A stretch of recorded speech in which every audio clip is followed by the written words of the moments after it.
예, 우리 어린이들 말씀 잘 들었죠? 우리 어른들도 이 말씀 들으시면서 다시 한번 말씀을 생각했을 것 같습니다. 예, 그러나 아, 조금 더 한 걸음 더 들어가서 하나님의 말씀 우리가 볼 때 하나님 또 새로운 은혜를 주시지 않을까 생각을 해봅니다.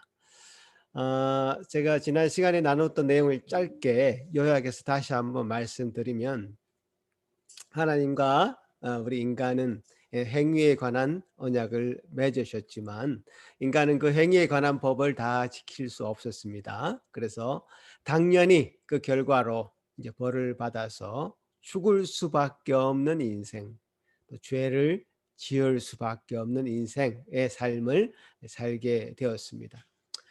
여러분도 잘 아시다시피 인간이 그렇게 된 배경에는 사단의 거짓말이 있었습니다. 네 가지 거짓말이 있었죠. 첫 번째, 죽지 않는다. 하나님 너를 죽는다고 했지만, 그 선악과를 따먹으면 죽는다고 했지만 죽지 않는다. 눈이 밝아진다. 예? 그리고 선악을 알게 된다. 그리고 하나님과 같이 된다. 이런 거짓말을 했어요. 근데 이 네 가지의 거짓말은, 그때 사단이 아담과 하와를 유혹했던 이 네 가지의 거짓말은 오늘날도 동일하게 우리 인간을 유혹하고 미혹하는 것으로 매우 유효한 것으로 보입니다.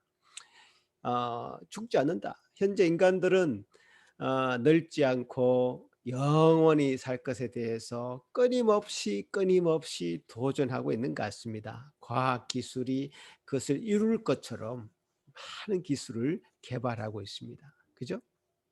또 눈이 밝아진다고 합니다. 그 영어로 다르게 표현하자면 enlightenment죠. 계몽주의라 이렇게 표현할 수 있는데요. 우리 인간의 이성이 하나님보다 위에 있을 수 있다라고 말하는 그런 것이죠. 인간 이성이 눈을 떠서 하나님보다 위에 있을 수 있다 해서 깨어난 그 이성으로 인해서 사회에 놀라운 변혁들, 혁명 같은 것들이 일어났습니다. 프랑스 혁명이며 공산주의 혁명이며 이런 어떤 사회적인 혁명이 일어났고, 인간은 그 이성으로 하나님의 영역에 도전하고 있습니다. 사실 진화론도 그런 배경에서 출발했죠. 그리고 선악을 알 수 있게 된다. 선악의 기준은 원래 하나님에게만 있었는데 그 기준이 이제 각자 자기에게 있다라고 가르치는 시대에 우리는 지금 살고 있습니다. 자신이 옳다고 믿으면 옳은 것이다 라고 하는 그 상대주의가 지배하는 세상에 살고 있습니다. 그 절대적인 하나님을 말하면 조금 우스운 사람이 되어버리는, 손가락질하는 세상이 되어버리는 그 시대에 우리가 지금 살고 있다, 이렇게 말해도 과언이 아닐 것입니다. 하나님과 같이 될 수 있다. 거의 모든 종교들이 받아들이는, 말하는 그런 얘기들이죠. 어떤 종교적인 경지에 이르면 하나님이 되어간다라고 그렇게 말을 합니다. 이런 사단의 거짓은 오늘날도 동일하게 우리 인간들을 유혹하고 있습니다. 그 믿는 자들이 굉장히 심각한 도전을 받고 있는 그런 상황인 것이죠. 이런 인간들에게 하나님은 행위 언약과는 대칭되는 은혜의 언약을 맺으십니다. 이는 그 어떤 행위를 담보로 하지 않고 은혜로 맺으시는 언약이라고 해서 은혜 언약이라고 일컬어집니다. 이 은혜 언약은 언약 당사자의 행위에 근거하지 않고 하나님의 끝까지 참으시는 한량 없으신 그 은혜에 기초하고 있습니다. 하나님께서 우리를 향해서 나는 너희들의 하나님이 되겠고 너는 내 백성이 되어라 라고 말씀해 주셨고, 이것이 은혜 언약의 핵심적인 그 내용이 됩니다. 노아가 맺으시는 그 언약도 당연히 은혜 언약이죠. 노아가 당대의 의인이라고 불리긴 했습니다마는 그것은 절대적인 의가 아니라 상대적인 의였고 하나님께서 은혜를 주신 결과로 그가 의인이라 불림을 받은 것입니다.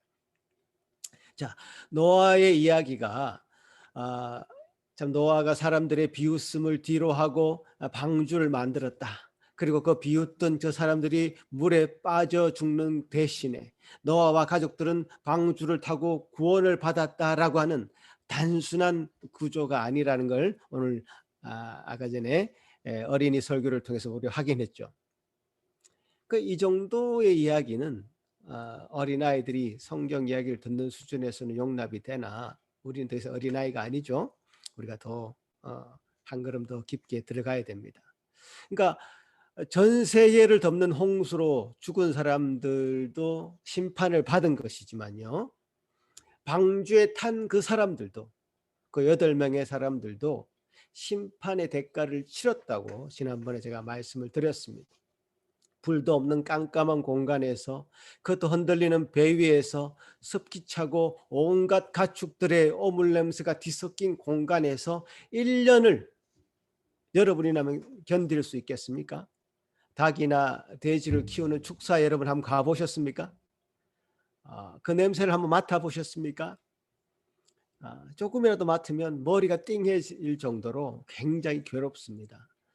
그 속에서 1년 동안 지낸 그 노아의 가족들은 인간이 얼마나 큰 깊은 죄에 대한 심판을 받는 것인지를 생각하면서 고통했을 것입니다. 처절하게 자신들의 죄 앞에서 신음하는 그 방주 위에서의 안에서의 기간이었을 것입니다.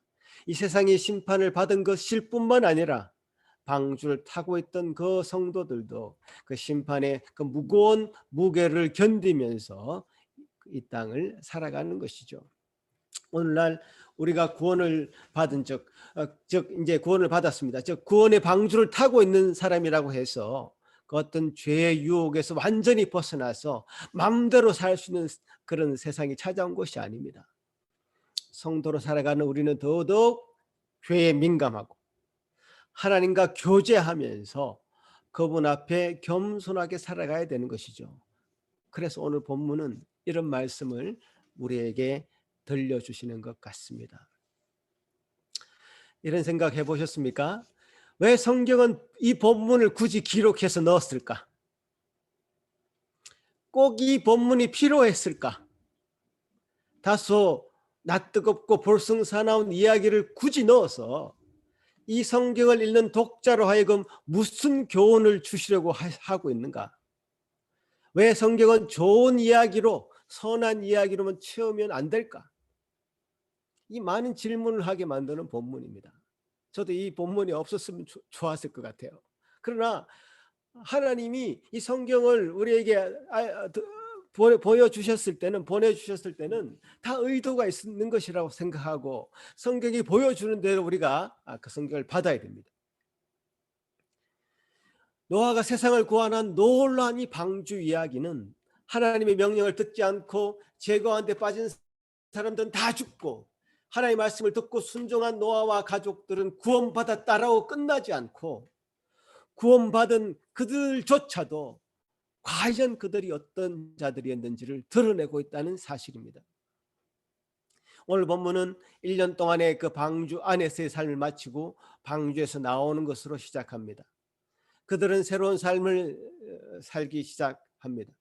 농사를 지었다고 했습니다.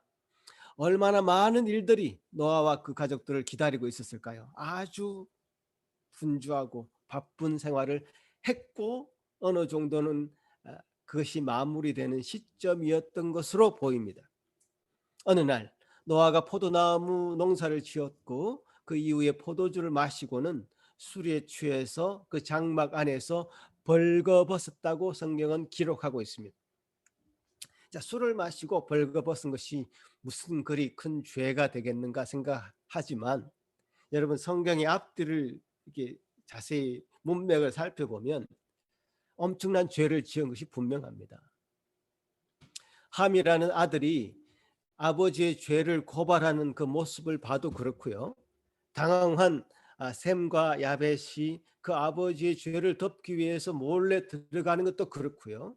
그 성경이 무엇인지 자세하게 기록하고 있지는 않지만 무엇인가 큰 죄가 드러난 것이 분명합니다. 여러분, 노아는 어떤 존재입니까? 한 가정의 제사장 아닙니까? 당대의 의인 아닙니까? 거룩하고 존경스럽고 귀하게 살아온 그 사람이 어느 순간에 처참하게 죄인의 모습으로 무너지고 변화할 수 있다는 것을 성경 우리에게 그대로 보여주고 있습니다. 여러분 자신에게 지나치게 기대하지 마십시오. 또 여러분의 주위에 있는 사람 중 너무나 훌륭하고 존경할 만한 어떤 사람들, 그 사람들도 어느 순간 무너질 수 있습니다. 그러니까 무너지더라도 실망하지 말아야 됩니다. 그것이 인간의 본질이라는 것을 알아야 됩니다. 우리는 어떤 면에서는 착각하고 있을 수도 있습니다.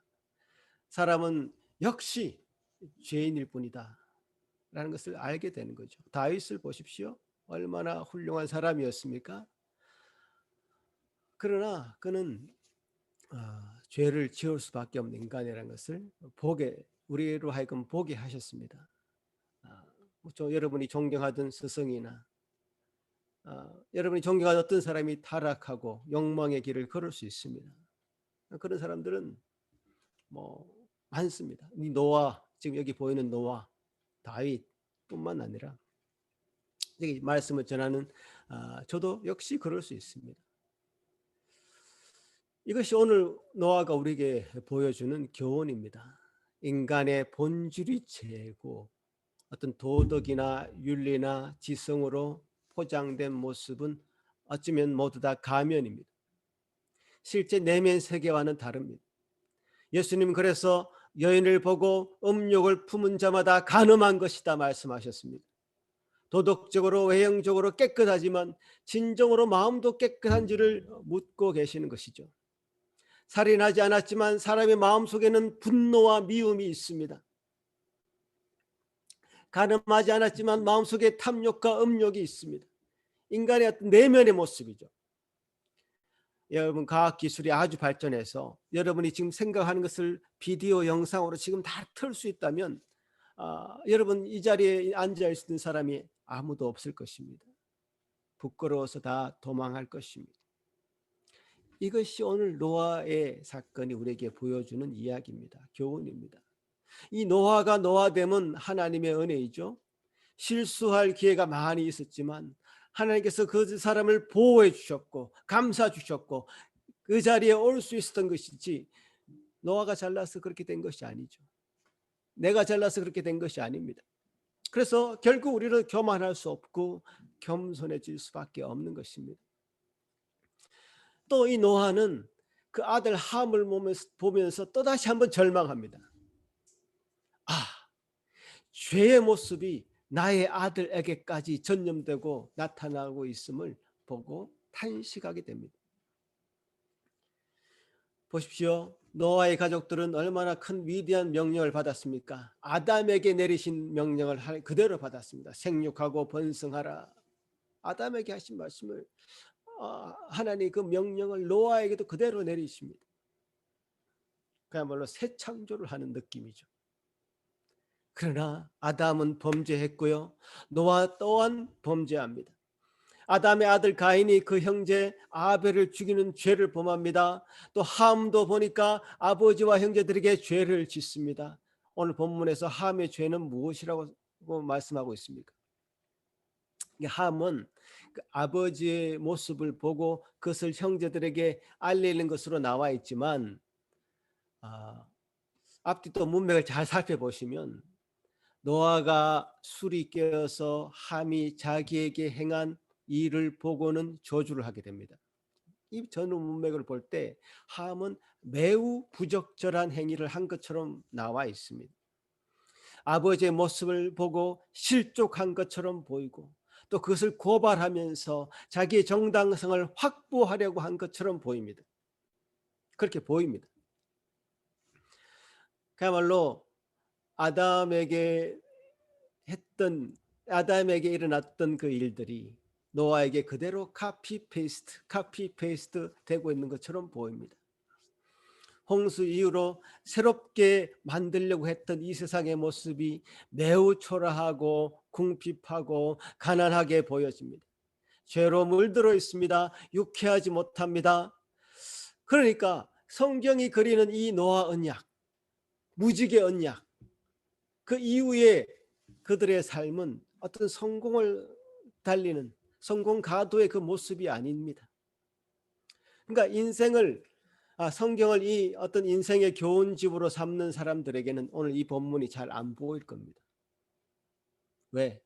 그런 사람들 눈에는 마치 전쟁에서 승리한 이순신 장군의 그 배처럼 노아의 방주만을 그릴 것이기 때문입니다.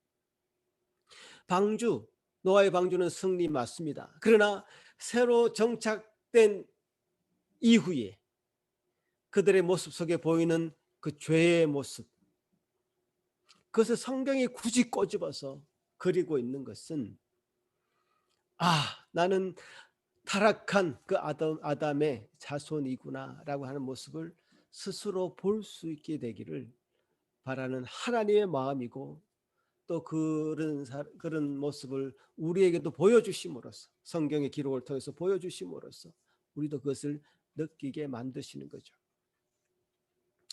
애초에 성경은 인간에 대한 긍정으로 시작하지 않고 있습니다.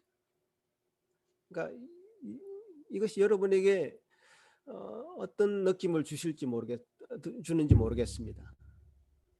인간은 그럼 어떻게 신뢰할 수 있지? 너무 어둡게만 그리고 있지 않은가? 인간을 너무 어둡게만 그렇게 바라보고 있는 것은 아닌가? 그래서 이렇게 질문할 수 있을 것 같습니다.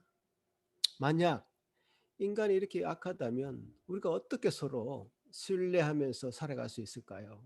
이런 질문을 할 수 있을 것 같습니다. 자, 이렇게 질문한다면 제가 이렇게 또 대답하겠습니다. 잘 들어보십시오. 제가 초등학교 1학년이었을 때 우리 담임 선생님은 아주 예쁜 여선생님이었습니다.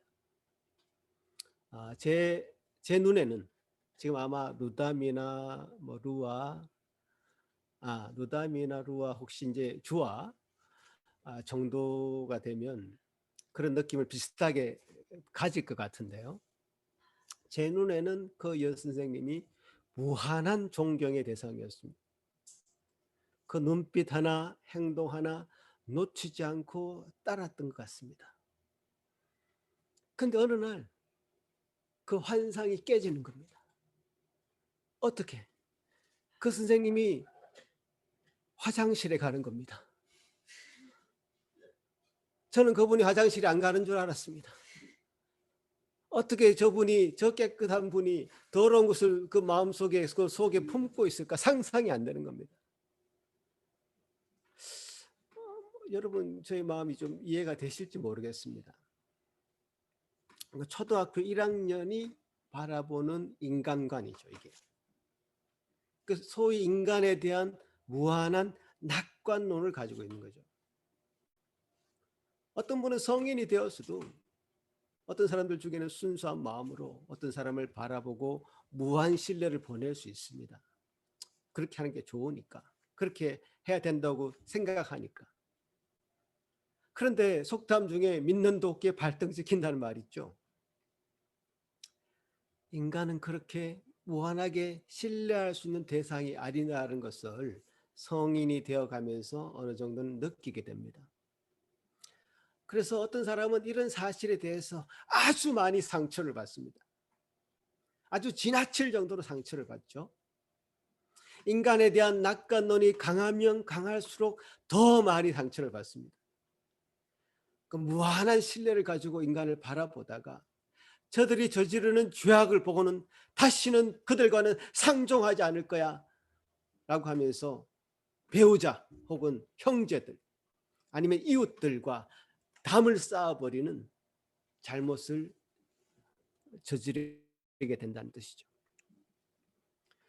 그러니까 애초에 이분이 왜 낙관적으로 세상을 바라봤냐면 서로 신뢰하면서 살고 싶어서 그랬거든요.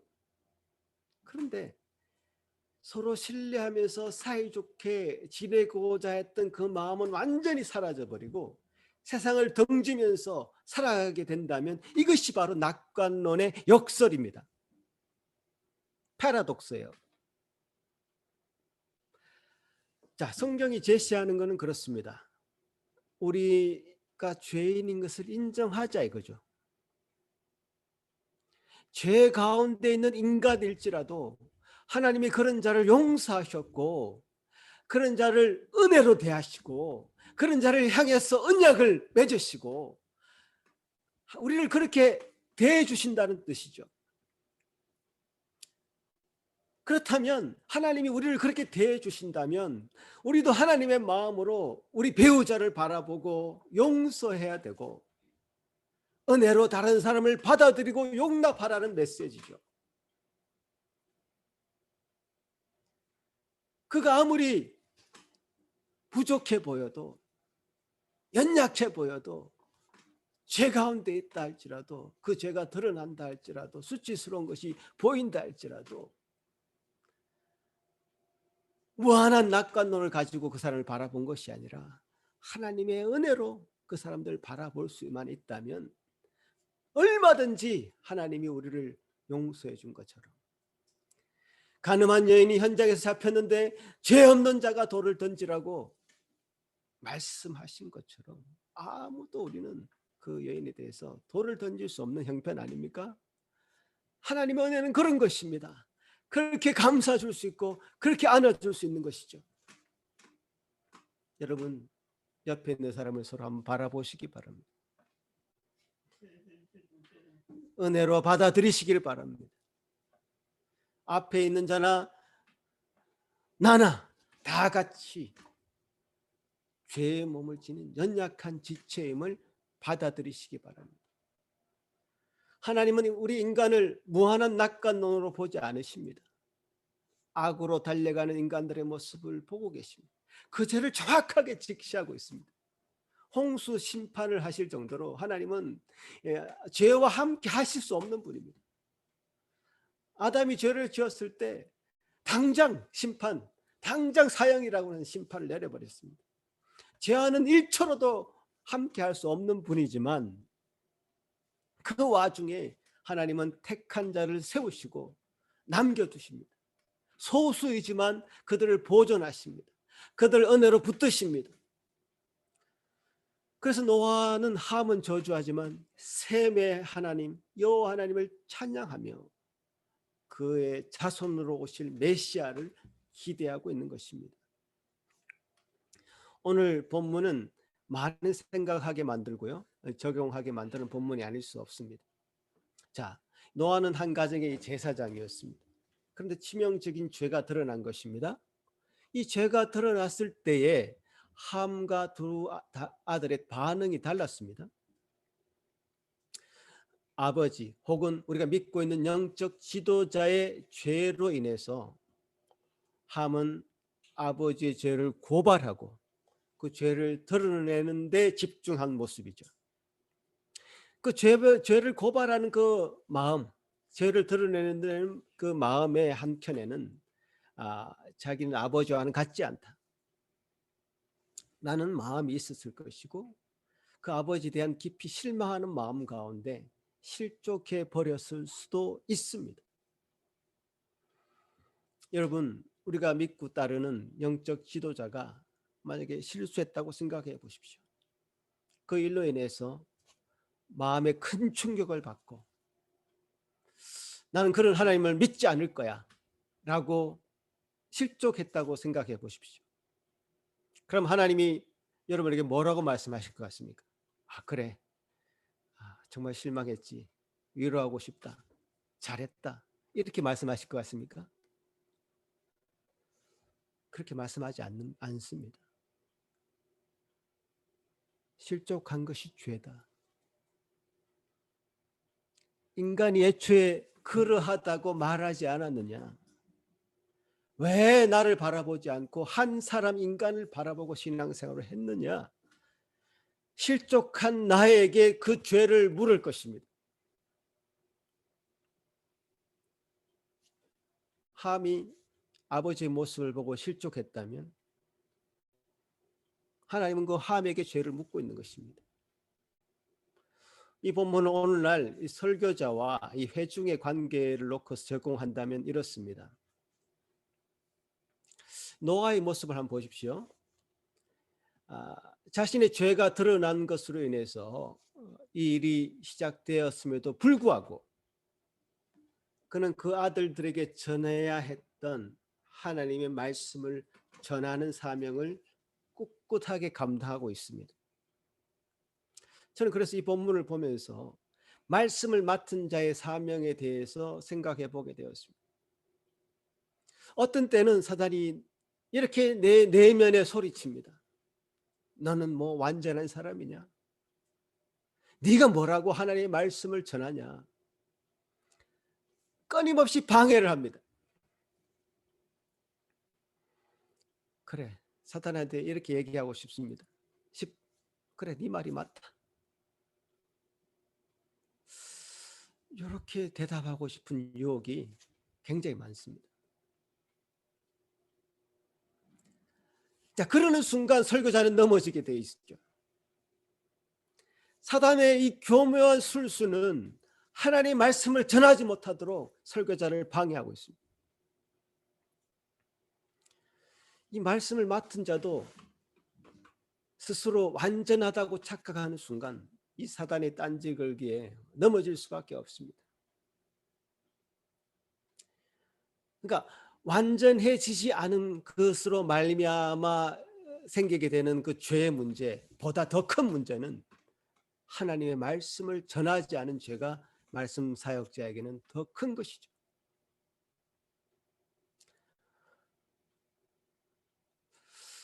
설교자와 회중은 말씀을 듣는 자와 말씀을 가르치는 자는 같이 자라는 것 같습니다. 요즘 인터넷의 시대니까 제가 말씀드리지 않아도 여러분들은 아주 좋은 설교를 인터넷상에서 들을 수 있습니다. 그러나 제가 권면드리는 것은 몇 편의 설교로 그 설교자를 평가하는 것은 매우 위험합니다. 인간에 대한 잘못된 평가를 할 수 있습니다. 앞에서 말씀드린 철없는 낙관론에 빠질 수 있습니다.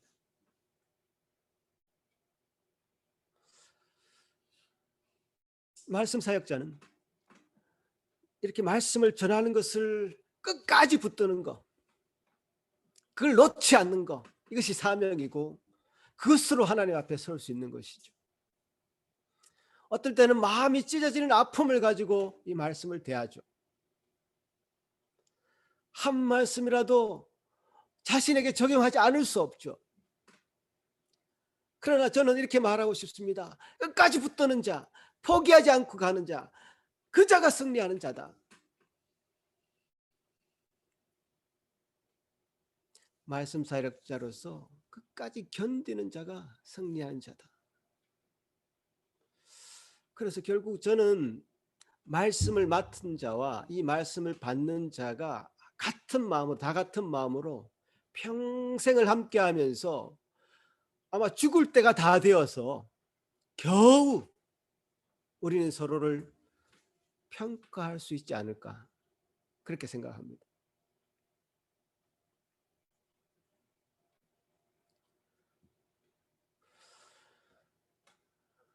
그렇다고 설교자가 자신이 전하는 말씀과는 전혀 다른 삶을 살고 어떤 노력도 없이 살고 있다면 그런 자를 우리는 설교자로 세울 수 없죠. 제가 지금 말씀드리고 있는 것은 우리 인간이 가지는 연약함의 관점에서 보자면 말씀을 들고 서 있는 자와 그 말씀을 받는 자가 동일하다는 뜻입니다.